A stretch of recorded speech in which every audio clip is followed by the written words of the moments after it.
So, good evening. I'm Suraya.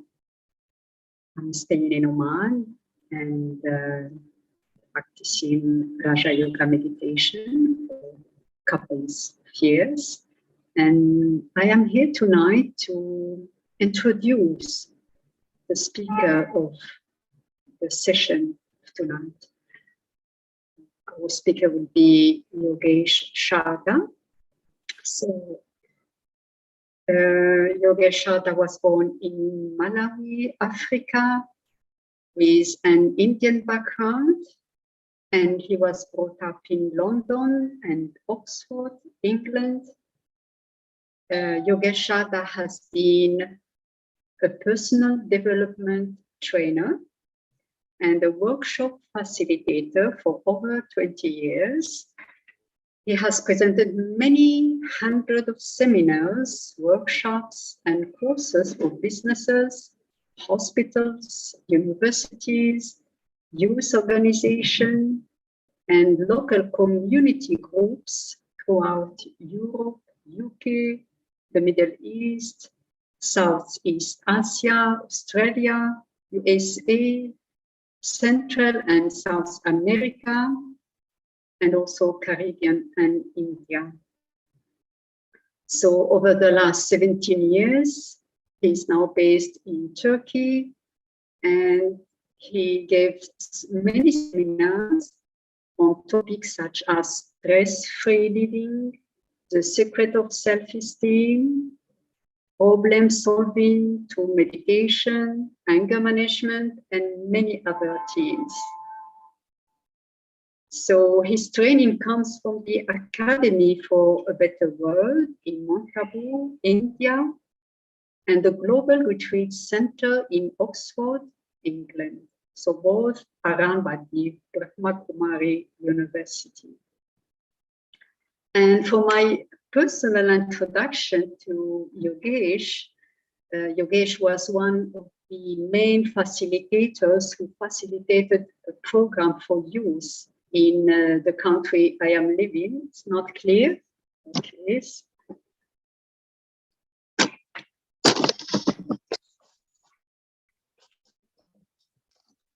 Can you hear me better now? Is it better? Yeah. Shall I continue? Yeah. Yeah, thank you. So Yogesh Bhai was one of the main facilitators who facilitated a youth program in Oman and called CCB, Choose, Change and Become. And witnessing a yogi in actions, so I can say that the main specialities that stood out for me is his calmness, his kindness, gentleness, humility, and also one very speciality, very important one that we consider in Raja Yoga to be a virtue, and that is a sense of humor. So today we will speak about happiness, and we all know that we own nothing forever. Either there is death, or we have to leave everything behind, or situation change, things become old from new, or they move from one hand to another, or they even get destroyed for one reason or another. So can we own happiness? So this is a theme of our seminar today, how to own your happiness. So I will give a note that there will be a translation in Arabic as well as in Russian. So over to you, Yogesh Bhai.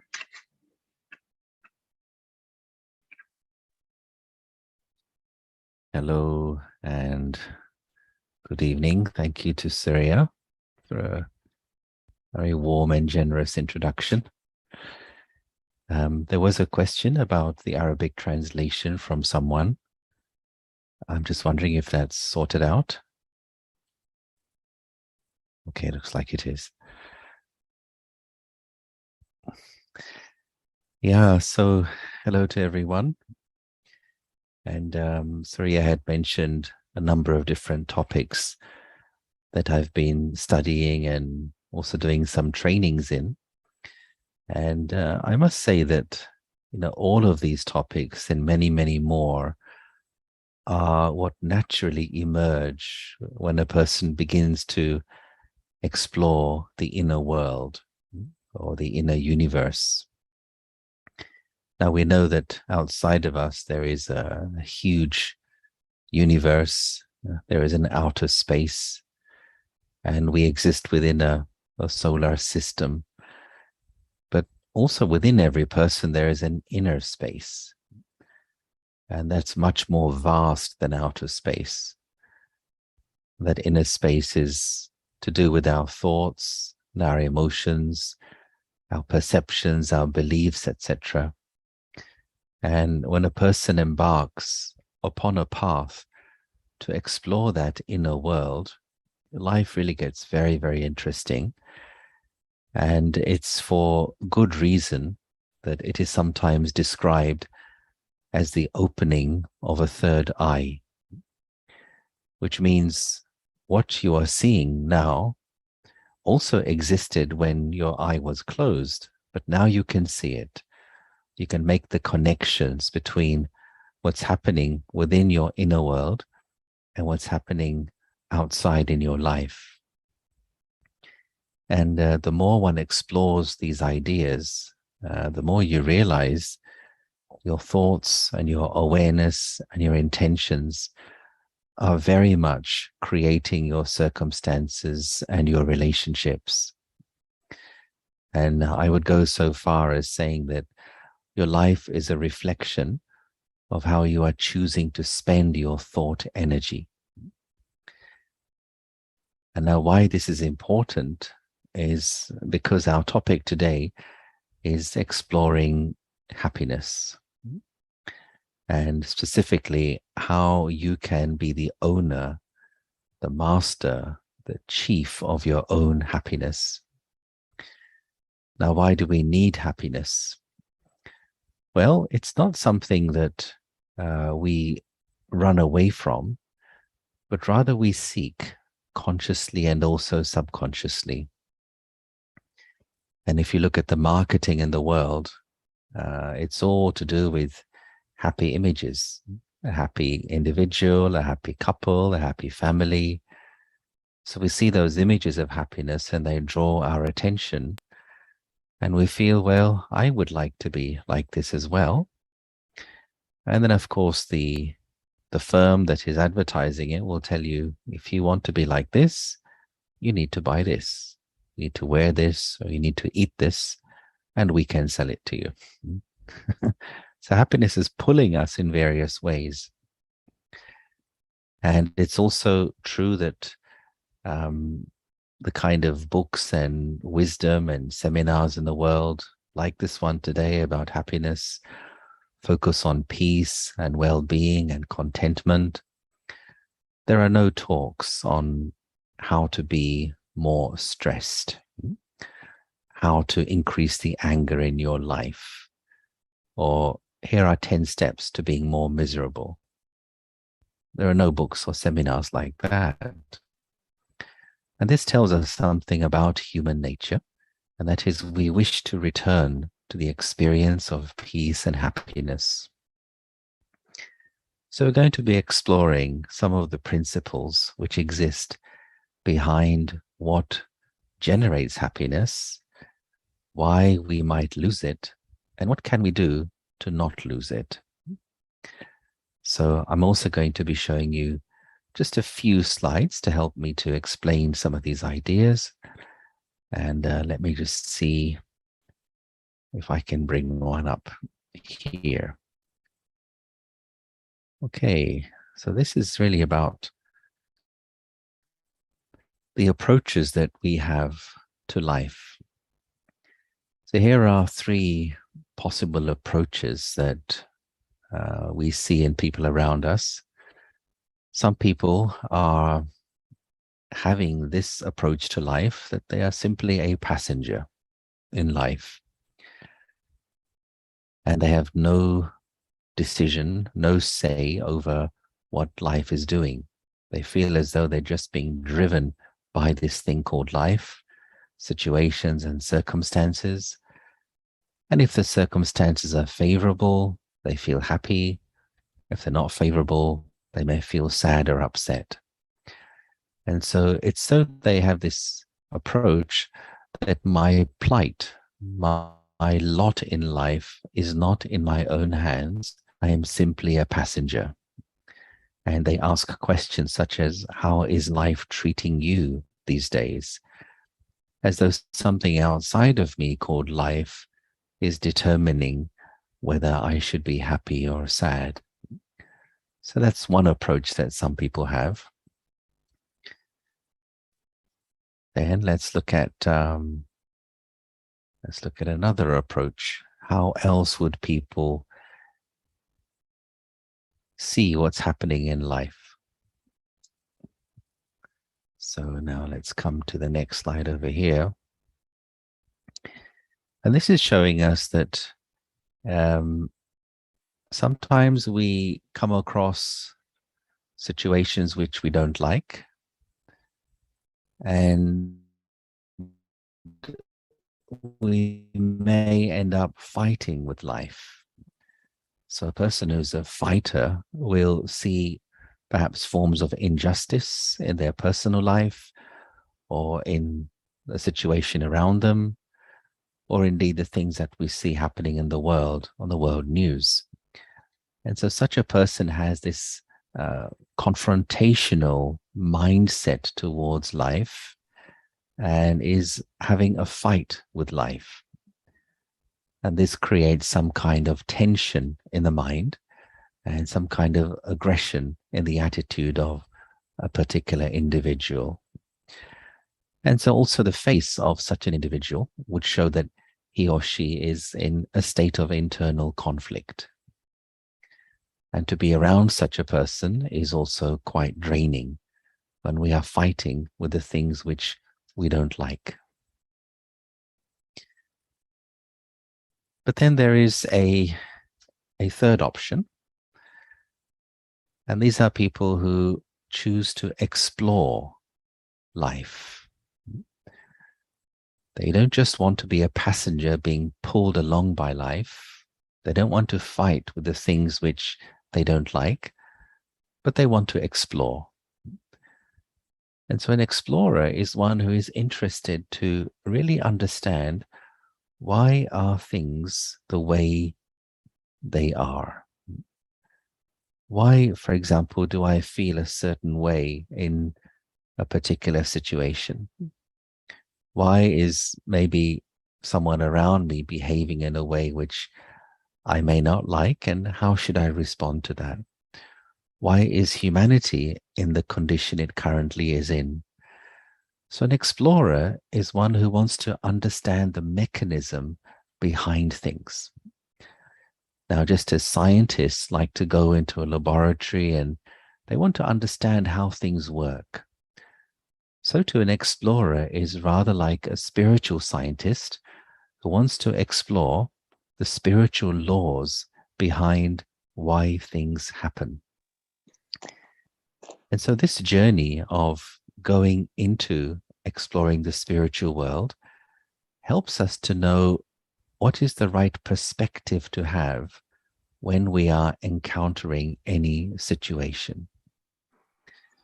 One of the reasons why we may lose our happiness is because we simply get confused. We misunderstand things. And the result of that is then our happiness disappears and we end up with negative or heavy thoughts. So I'm going to look at some models which can help us to understand how our emotions are generated and what we can do to take ownership of the way we feel about things. So those who have been with me before would know I particularly like to share these these models here. So the first thing to own your happiness is really to do with understanding that your attitude and vision towards life is in your own hands. Now, okay, we may say, today I cannot control what life is giving to me, but I can absolutely control how I wish to receive it. So this model here is showing us there are 3 steps involved in this whole process. The first one is to do with events which take place outside of us.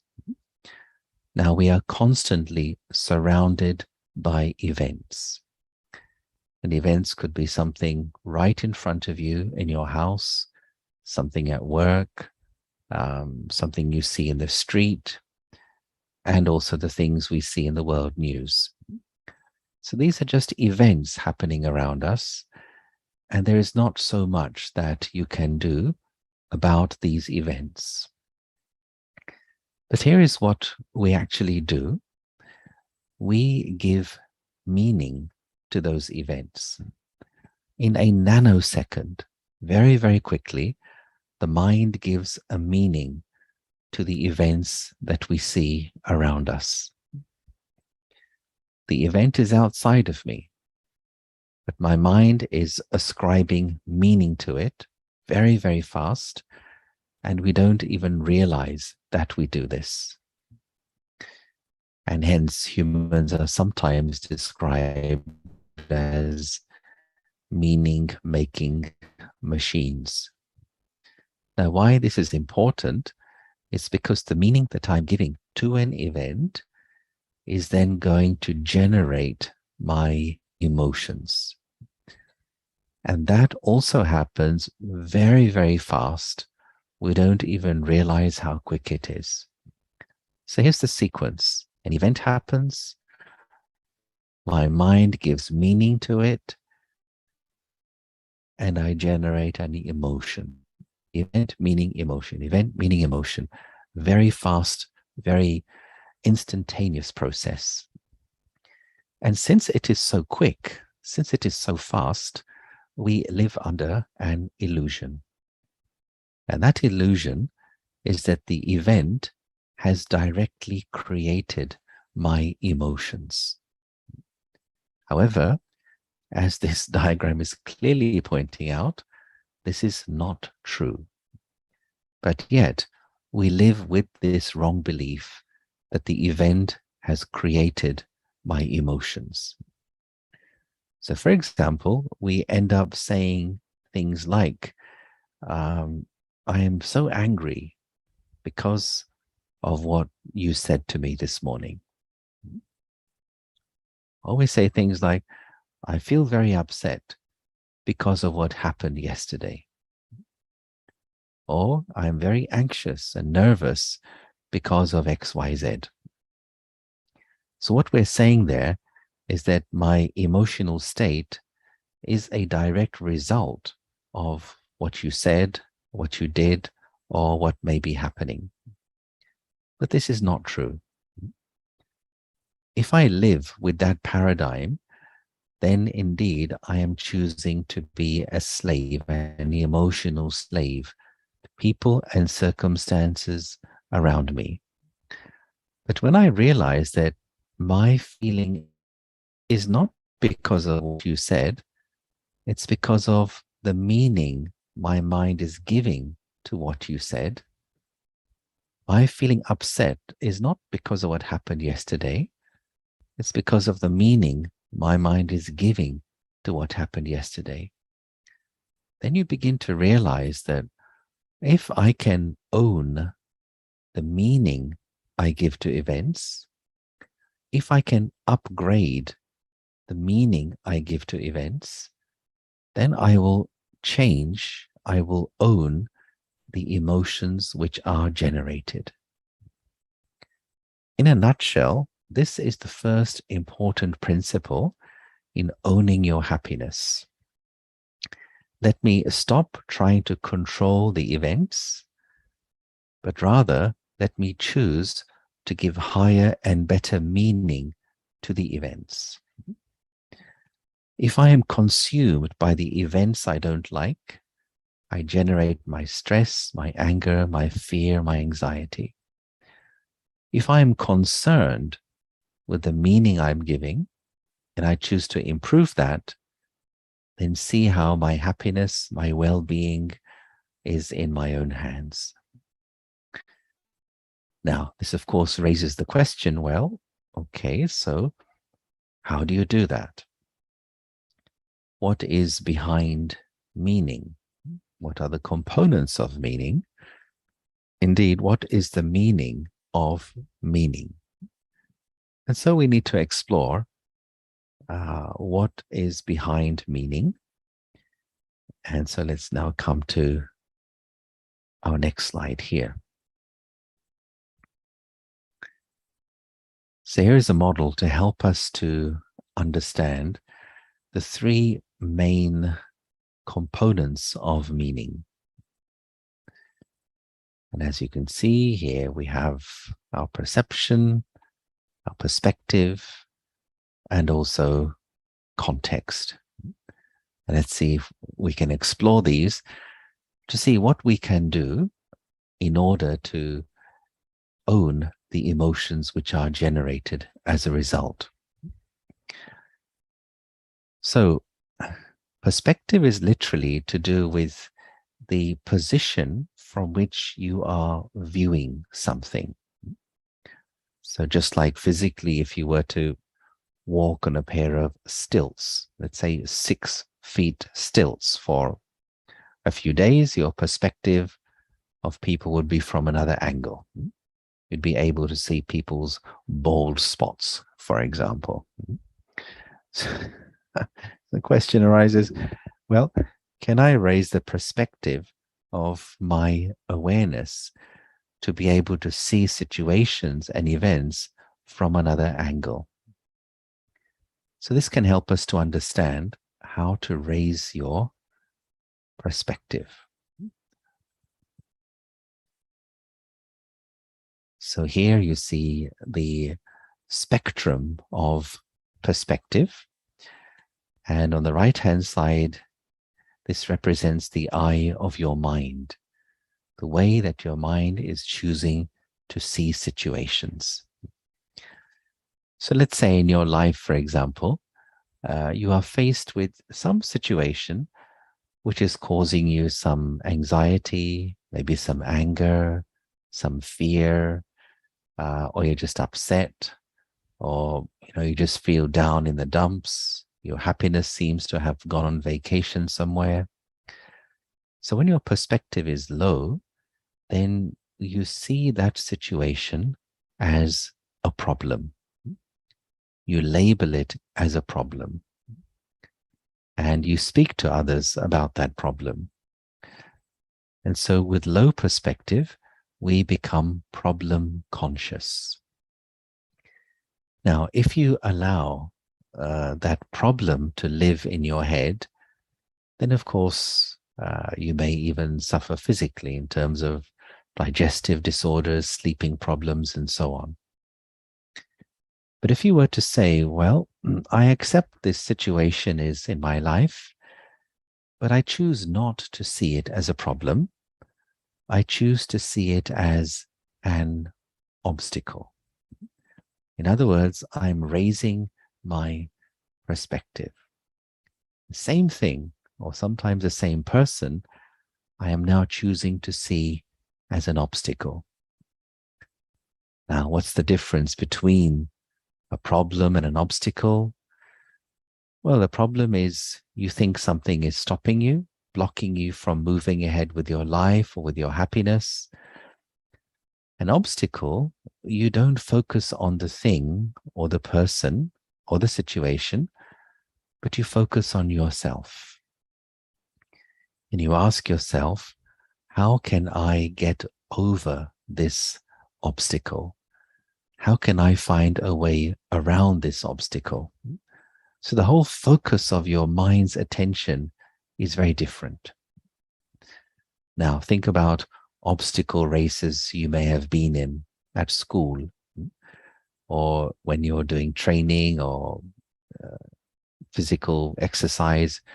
You may go on an obstacle course where you climb over a wall, or you crawl through a tunnel, or you swing over a patch of water. And what that does is it sharpens your reflexes and it exercises different muscle groups. So too, for a person who is spiritually aware, they realize that sometimes life will present you with obstacles. And in order to get over obstacles, what is required is for me to exercise my virtues. And I have found this is the main thing we require in order to overcome obstacles and not lose our happiness. So what kind of virtues do we need? Well, in some situation, you need to practice patience.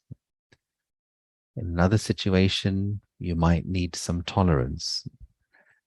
In some other situation, you may need to learn to adjust yourself to be flexible. Sometimes you need courage. Sometimes you have to practice forgiveness. And if I look for what is the virtue I need in a situation, not only do you develop that virtue more within yourself, but also you find you're able to cross the obstacle without too much trouble. And I find the most powerful thing in life is to imbibe greater and greater virtue into your character. The more virtue you have, the more easily you will pass by obstacles which may come in the future. Let me add this here, that I do subscribe to the view that, yes, welcome. Yeah. Okay, that, life is a classroom, life is a school. But let's take this metaphor a bit further. If life is a school, then who are we? We are students. If life is a school and we are students, then who are the teachers? And the teachers can be situations, but also the teachers can be difficult people in our lives. So if life is a school, if we are students, if difficult people are our teachers, then what is the subject matter? The subject matter in the school of life is to develop greater virtue within ourselves. Now the question arises, how many teachers do you have? Do you have at least one person who is very good at pushing your buttons? Person that you say, oh, this person makes me mad. He or she makes me crazy. Well, in that situation, I may find my happiness is disappearing, but I have a choice as to how I wish to see that person or situation. Let me consider someone I find difficult to be a teacher in disguise for me. Don't tell that person, but in your mind, just think, okay, this person is my patience teacher, for example. This individual is my tolerance teacher. This person, she or he, is my self-respect coach. So in your mind, when you see that person, just, with a magic marker, just write on their forehead, my teacher. I mean, don't actually do it, of course, but just in your mind. So what you're doing is you're changing your relationship with that person and not seeing him or he as irritating, difficult, a pain in the neck, but rather, here is an opportunity for me to learn, to grow, to evolve, to mature spiritually and emotionally. So I'm changing my relationship with that person. and therefore I'm able to overcome what was an obstacle. And as you continue to grow, raise your perspective, now the same thing I am seeing as an opportunity. So now here is a chance for me to apply in my life what I'm learning, the virtues, the spiritual awareness which I am now developing, a chance to apply, to put into the practical life. As your perspective continues to rise, now the same thing, the same person, you see as a test. Now, do you like tests? Well, when we're at school, generally we don't like tests, but we know tests are useful in order for me to know what I have learned and what I need to pay attention to. So we take our bodies for a test, don't we? Which is called a health checkup. We take our car, our motorbike for a test, and they will check the brakes, the wipers, and so on. So if something is not the way it should be, then we do something to improve it. In the same way, sometimes a situation may suddenly test your patience, or test your honesty, test your integrity, test your dignity, test your tolerance, test your humility. And so I should not be afraid of or reject the test. I should see it as a chance to be able to know myself better.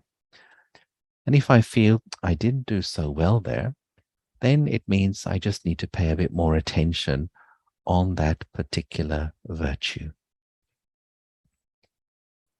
And then comes the final stage. What before was a problem, now I see as a gift. And a gift means I gained something. A gift means I have received something which is going to make my life better. Now, a gift can be an insight. A gift could be being able to have a new way of seeing a situation. A gift could be some new abilities I choose to learn or develop in myself. Something which is going to be in my life, which not be there had I not encountered that particular situation. Now, there are some people who have been through very difficult situations in their lives. They come out of it and they say, it was the best thing that happened to me. For some who've been through difficult illnesses or even accidents, they spend many months or even years unable to operate properly. Afterwards, they say, now I see life very differently. So they're extraordinary individuals. So for us, we may not have such scenarios, but yet still we can use the same principle in our lives. Let me choose to see the gift which may be hidden even in a challenging situation, a challenging scenario. Some gifts come to you beautifully wrapped, gold paper, red ribbon. You open it and inside, not so useful. Other gifts come to you badly wrapped, tatty, unattractive. But if you open the wrapping, inside may be a real diamond for you. So what we're saying here is, since you are changing your perspective, you are changing the meaning of that situation for you. And the result of that is then your emotions are going to be very different. You are choosing to own your emotional state rather than being a victim or a slave of events, not allowing the events to determine your emotions, but choosing the meaning you give to them, and therefore your emotions are coming into your own hands. So let me move on a little bit and just come to the next thing if I can here. Okay, so we've looked at perspective, and here is another component of our happiness.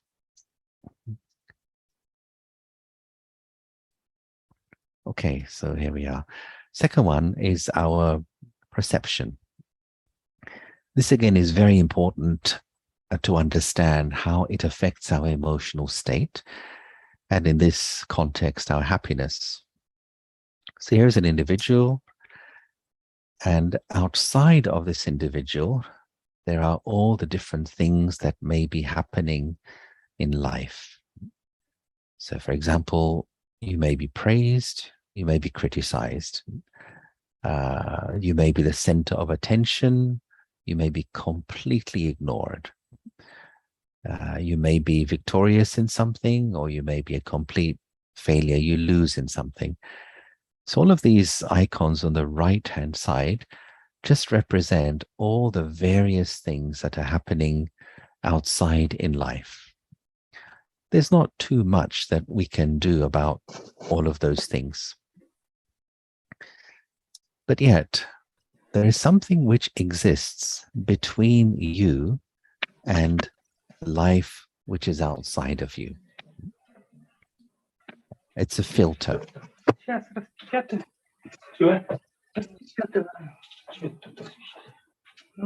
if we can just close the microphones.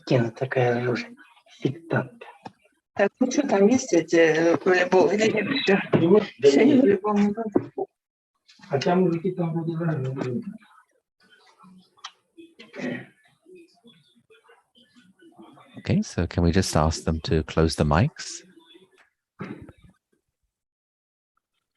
All right, so I'll just move on. So the way you see those situations outside of you and how they impact you is determined by this filter, which is your perception filter. It's influencing the meaning that you give to those situations. Now, your perception filter is made up of these things.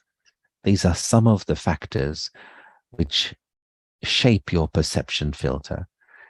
The things you see and hear, media, your personal upbringing, the education you've had, culture, society, many other things, religion, friends, family, etc., etc.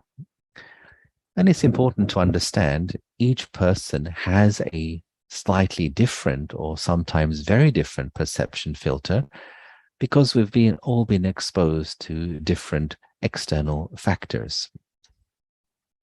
So these go up to making up your perception filter. And where does it live? It lives within your consciousness.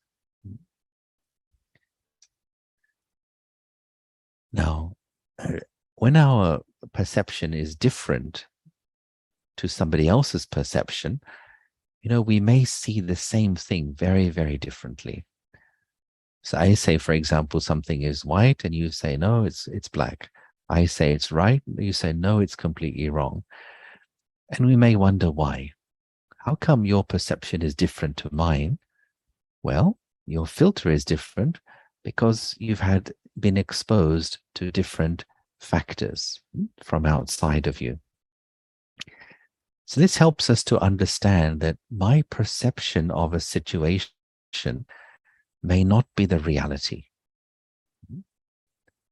And what happens when we do meditation, we begin to explore spirituality, is we begin to clean the perception filter, and we begin to understand life from another angle.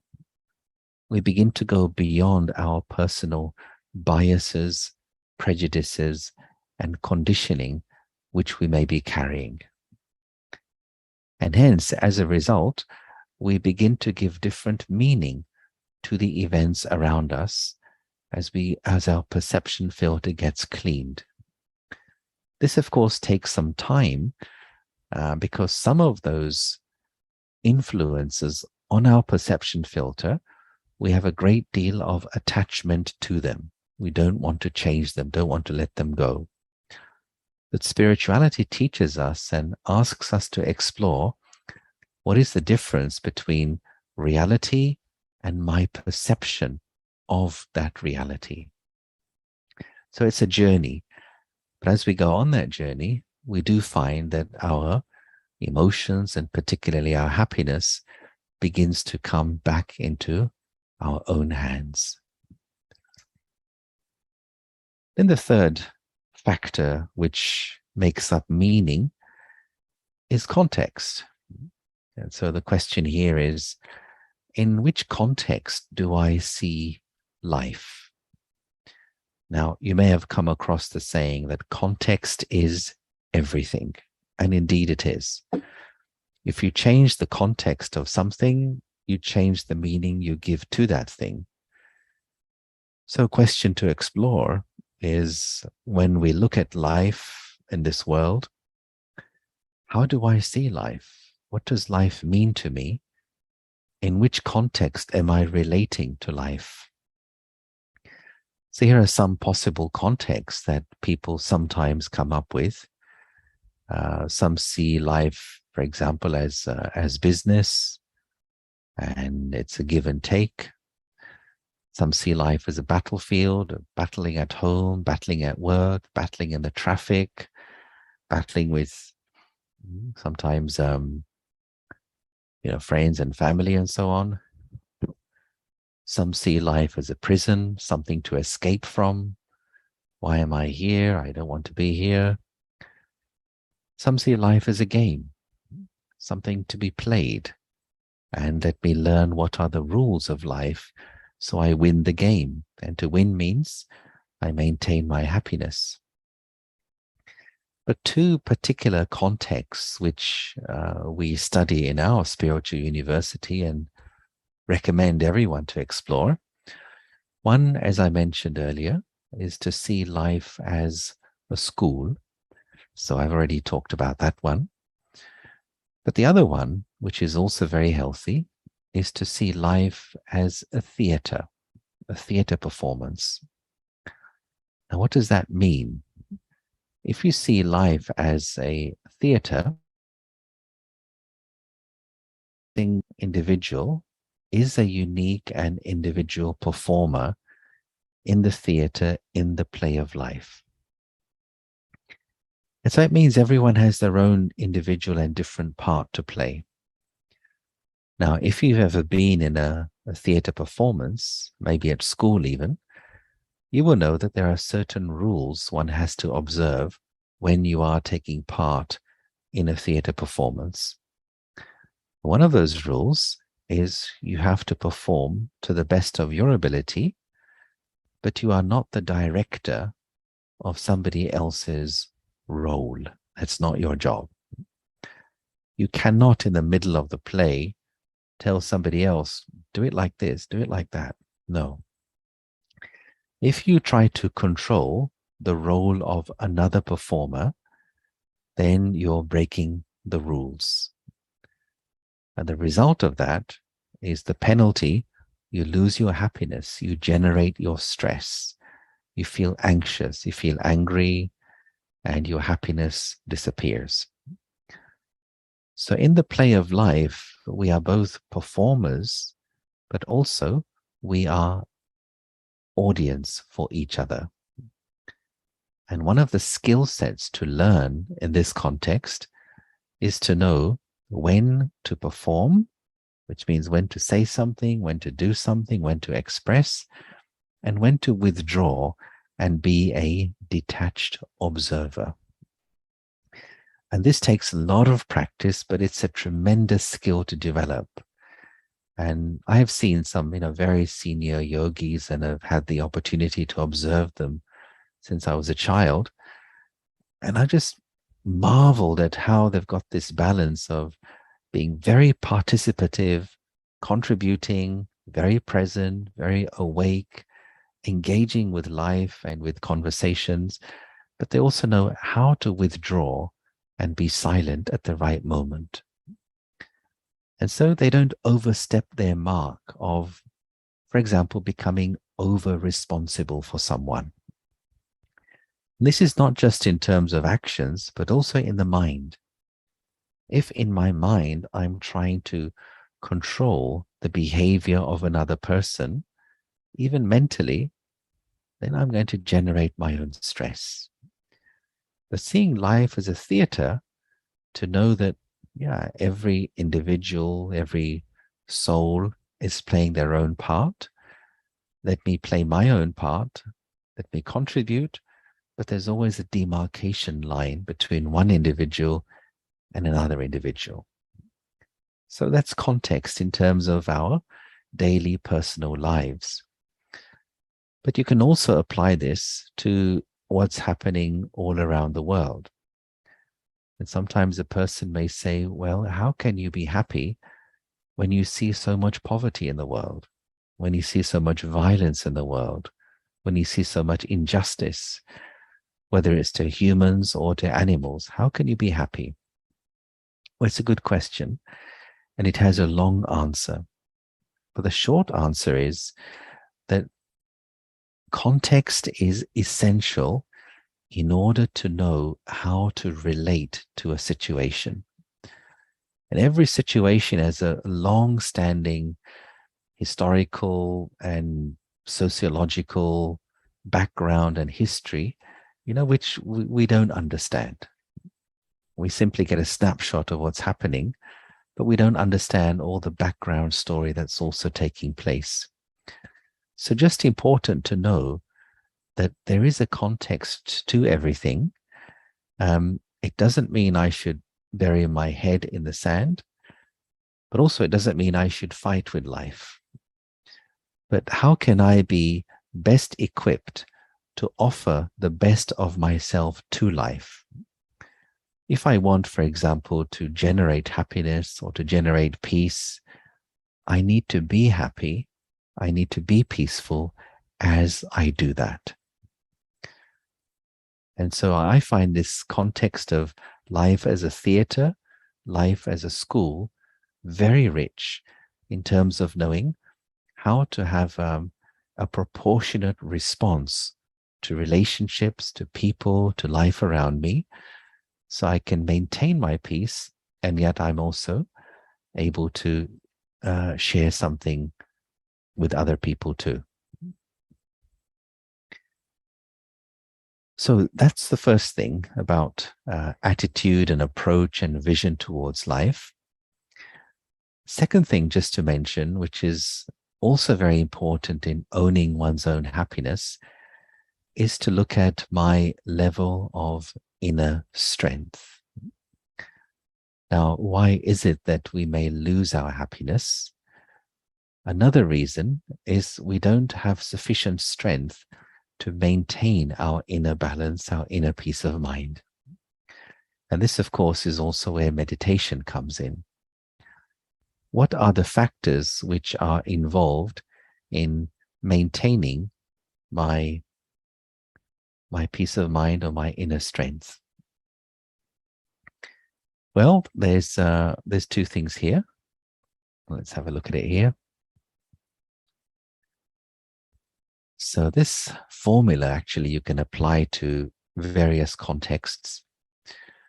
My inner strength is connected, or my resilience is connected to the effort I make, which means doing the right thing for myself, but also divided by the waste I also produce.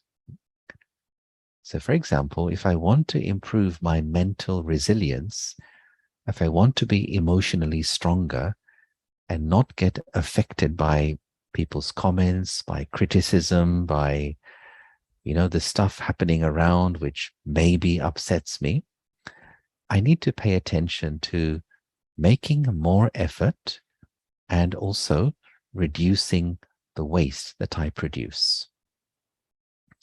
Now, what does this mean in our context? To make more effort means, for example, to build in more moments of silence in my day-to-day life. Many of you, I think, on this call already do some meditation. But a thing to check, how regular and systematic is that? Do I start the day every day with some meditation? Let me visit the peace which is inside me first thing in the morning. And then as I go through the day, let me have these mini meditations, which we also call as traffic control for the mind.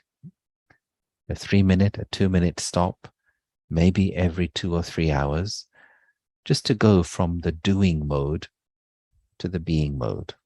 Just make the mind silent. Allow myself to just withdraw from action and just recharge the battery of my soul. Just coordinate the traffic of the thoughts in my mind. So the more I do this in a regular and systematic way, in a disciplined way, the more I'm going to increase my emotional resilience. When there's a traffic jam in the head, it's because my thoughts are going all over the place. I think about tomorrow and yesterday and what he said, what she should not have said, and just like a real mess in the head. And we know that when there's a traffic jam, how much time and energy and money is wasted. And it can be just because of one car in the wrong place, which blocks 100 other cars. So too, a waste thought, a negative thought, a useless thought can block the flow of my happiness and my creativity. So when we practice this traffic control for the mind, this mini meditation, I'm allowing myself to just coordinate once again my thought energy in order for my happiness, my creativity to flow well. Then, what about reducing the waste? How is it that we waste the energy of the mind, and how can I stop doing that? Well, 2 things we can pay attention to. One is to do with reducing my words, and 2, reducing my thoughts. Words are easier. And so 2 things to practice here. Can I speak more essence-fully? So for example, if I'm talking to a person and I use 100 words to explain something, can I say the same thing in 70 words, 80 words? Can I save the energy of those 20 or 30 words? And of course, it means I have to know what I wish to say before I say it. It's something all of us can practice, being more essenseful in our verbal communication. Now, the energy you save by speaking more essensefully, that energy will gather in your mind as what we describe as the power of silence. This power of silence, as it gathers in your mind, you can then use in other areas of your life. For example, you can have more willpower where you lacked it. You have more tolerance power in a situation. You have more courage to face something. You will feel in your own life and in your own relationships, you have a greater strength to do something as compared to before, because now you are saving your thought energy. So being more essenseful with that. Secondly, can I be more economical with my word energy? And that means to know what to say, when to say, how much to say, and if to say, and who to say it to. Sometimes you can say something very nice, very useful, but it's at the wrong time. Then the other person will misunderstand, or they're just not ready to listen. Just like, being economical with your money. You may wait until the sales start before you buy that favorite jacket you really want. So economizing also with our verbal energy, choosing the right moment to say something so it's not going to be wasted. And also, knowing that sometimes less is more. So being essential and being economical with our words, and then we upgrade that and we come to the thoughts. And this is really where meditators pay attention. What am I doing with my thought energy? If I am learning, if I am paying attention to saving my thought energy, then wonders begin to happen in your life. As I said earlier, your life is a reflection of how you are choosing to spend your thought energy. If I am overcoming the habit of overthinking, that energy I save is very, very precious and powerful, and will by itself begin to influence my relationships and my circumstances. If I have weak thoughts, negative thoughts, hopeless thoughts, I'm sending that kind of message out into life, and it's going to create further problems and difficulties. If my thoughts are becoming more powerful, more purposeful, more positive, by saving that thought energy, even people's attitudes towards you begin to soften. Situations begin to become favorable. And as human beings, this is the most powerful energy we have, the power of our thoughts. And we should pay as much attention to the thoughts we are producing as we do to our income, for example. So do the right thing more, do the wrong thing less, and this will increase our inner resilience, our inner strength. And the greater is my inner strength, the more I'll be able to handle the challenges which may come from the outside world, and my happiness will still be in my own hands.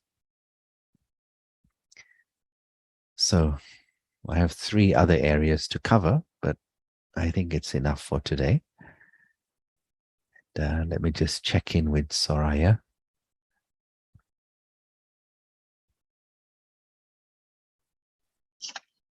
Thank you so much, Yogesh. Yes, I think now we'll give some time for the question. My voice is clear? Yeah? Yeah. Wonderful, yes. So I just want to mention the key words of this beautiful session today. And so for me is first awareness. So what kind of awareness I have, and then also to what I'm giving a meaning to, and also seeing a gift instead of a problem. So raising my awareness, raising our perspective. So that's beautiful, and also paying attention. And having the power of silence, so the power of silence and changing my perception also. So beautiful keywords for owning our happiness. So I would like to ask a question before we ask on the chat. So these 2 quotes from 2 famous people. So the first quote is from Gertrude Stein, the late American novelist. And she said once, whoever said money cannot buy happiness simply didn't know where to go shopping. And on the opposite, so the famous American business magnate, Howard Hughes, he said, money cannot buy happiness. So what is your thought in that? Whoever said money cannot buy happiness simply didn't know where to go shopping. And money cannot buy happiness. So what is your thought in that? Well, there, I guess it depends again on the perspective. Money can buy things, of course. With money, you can, for example, have good health care. You can travel. You can, have certain luxuries and comforts. So nothing wrong with those things. But of course, we're looking at what kind of happiness. Am I looking for temporary happiness, which is circumstance-based? Or am I looking for the happiness which is, which I can carry with me wherever I go? So if you go shopping, you buy what you want, you feel good for a while. If you can go shopping and buy things you want and also have inner happiness, maybe that's the that's the best package. But one thing is for sure that things are changing around us at breakneck speed. So luxuries, comforts, the things we used to do before, maybe you can't do anymore. And so what's important from a spiritual perspective is let my happiness not be dependent upon the things outside of me. Enjoy what you have. You may own things, but don't let things own you. Otherwise, your happiness will then disappear one day. By the way, the businessman who said money cannot buy happiness, he is one of the richest men, or he was one of the richest men. So he knew that. So there's another question here: to focus on our own happiness, is it selfishness? Does it make us stop contributing to creating a difference in the world? So I'm focusing only on my happiness. So is it selfishness? It's like asking, is it selfish to learn swimming? You see, if you can swim, you can save other people. So if I know how to take care of my happiness, I can help somebody else who's lost their happiness. And why? Because, it's all the same mechanism. If I understand how emotions work, my emotions work, and how to keep my happiness high, somebody else who's upset, negative, angry, depressed, I can help that person to come out of that state if I'm doing the same inner work on myself. And so in our, as you know, Surya, in our spiritual university, we try to keep this balance between serve yourself and also serve others at the same time. So it's not selfish at all. I think you're muted, Surya. Yeah, so there's a question on the chat. What is the meaning of life for you? Like you showed a chart. Life has different meaning for everyone. So what is the meaning of life for you? So this is a question in the chat. A question on the chat.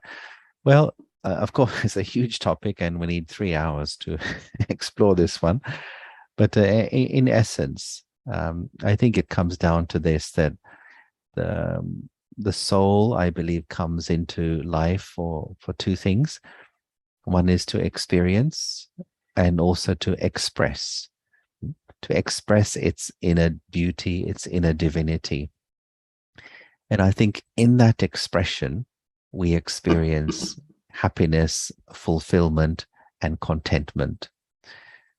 So that's the original reason I believe that the human soul enters this world, is these two words, express and to experience. Along the way, of course, we lose our way, which is what's happened to humanity. And then we need to learn these skills like, okay, it's a school or it's a, it's a theater, in order to try to get back to that spiritually mature stage where I'm able to once again express the best of me to to the world, to life outside. Thank you very much. There is another question, but not so clear. What is a spiritual uni you mentioned? So I don't know. I'm not getting the word. The spiritual university. Yeah, this is you mentioned. Yeah, you had mentioned in when you were reading my bio data at the beginning okay. that I'd been to the Academy for a Better World and in Mount Abu and the Global Retreat Center in Oxford, which is run by Brahma Kumari's university. So that's what I was referring to, the spiritual university, Brahma Kumari's university, where all these subjects are taught and studied. So that's what I meant. Thank you very much, Yogesh. I think there is no more question, but maybe it's time for having a beautiful meditation. Yes, sure. Okay. Should I do a little commentary? Yes. Yeah.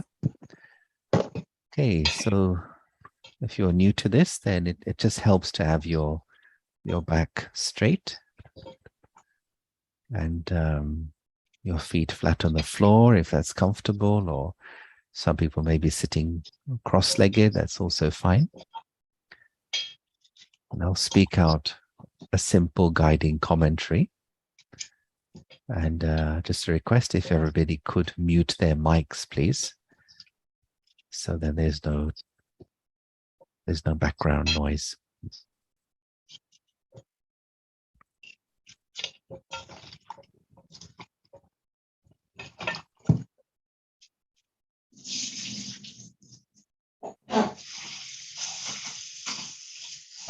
Okay, sorry, maybe the mics could be muted.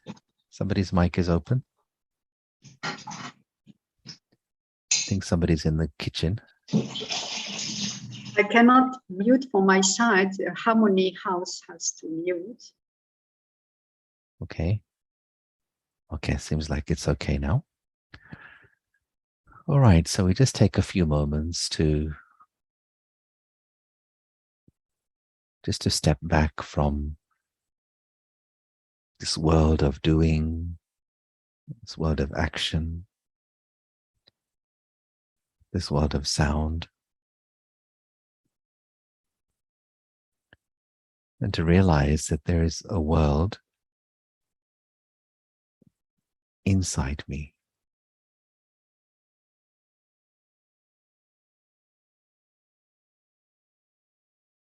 I cannot control the world outside, but the world inside is in my own hands.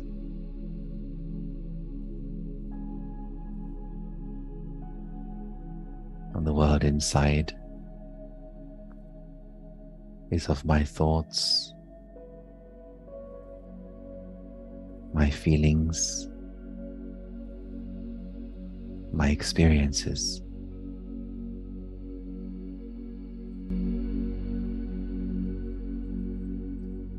And I can choose the thoughts I wish to create.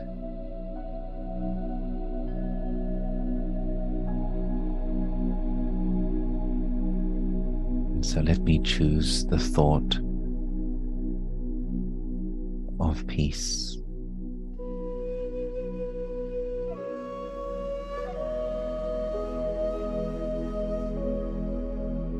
Let me ask myself, who am I?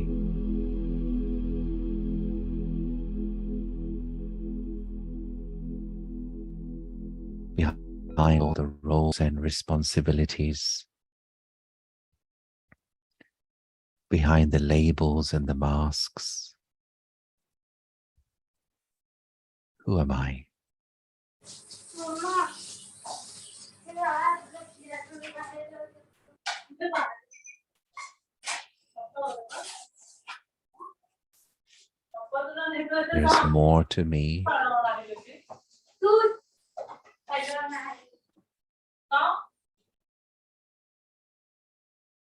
There's more to me than even simply just this body.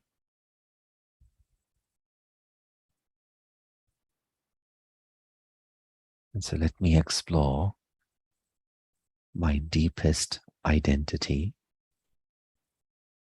my spiritual identity.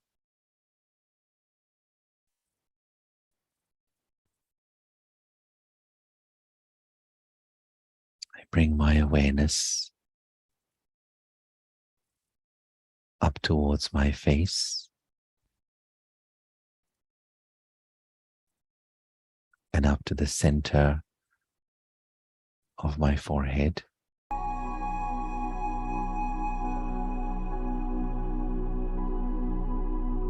And here I picture a peaceful star, a radiant star of peaceful light in the center of the forehead.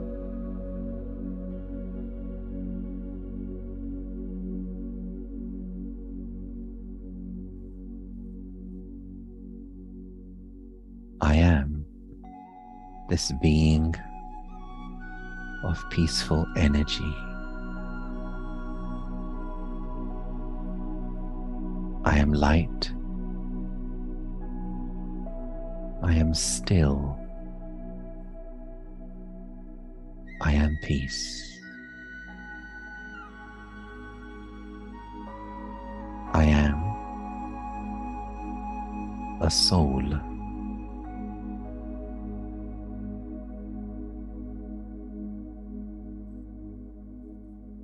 I, the soul, I am eternal.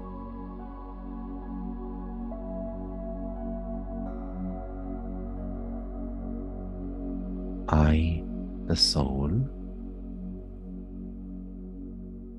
I am peaceful energy.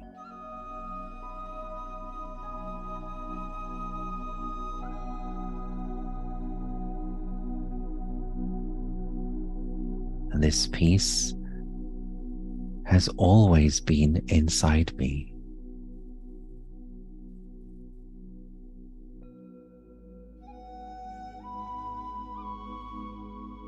And now I choose to emerge this peace once again.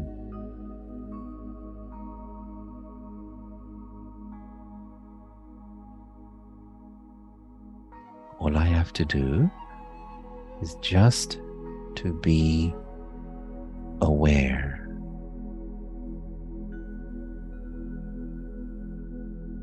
I am peace. I am light. I am eternal.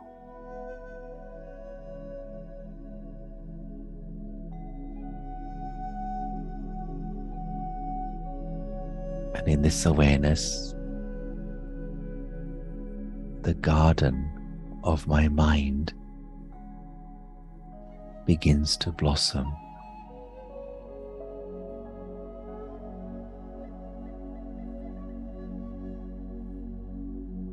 Within this garden, I see love, I see patience, I see kindness, I see tolerance.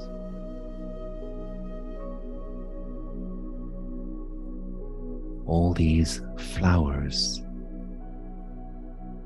blossom to their fullest extent.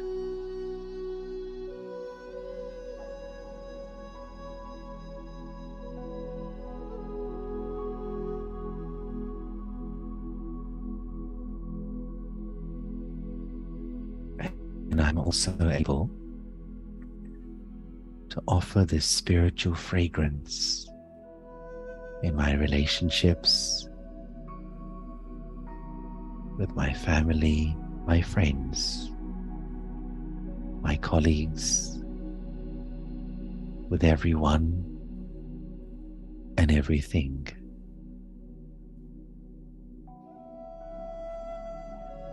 I become a lighthouse of happiness, of peace, of well-being.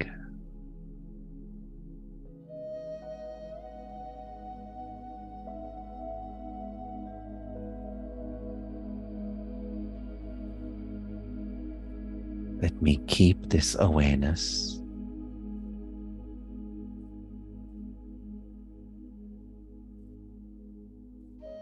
Let me allow these highest, most noble qualities within me to stay emerged.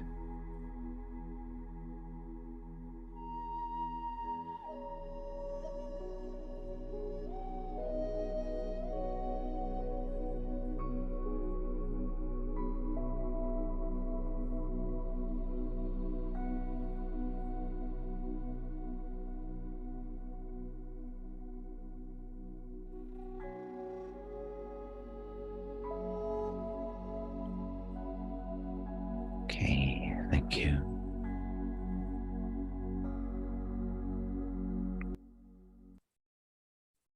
Thank you, Yogesh, for a beautiful meditation. You could experience all the flowers in the garden of the mind. And I'm sure everyone was able to share all these beautiful flowers into the world. Thank you very much, Yogesh. Thanks to you. Thanks to everyone.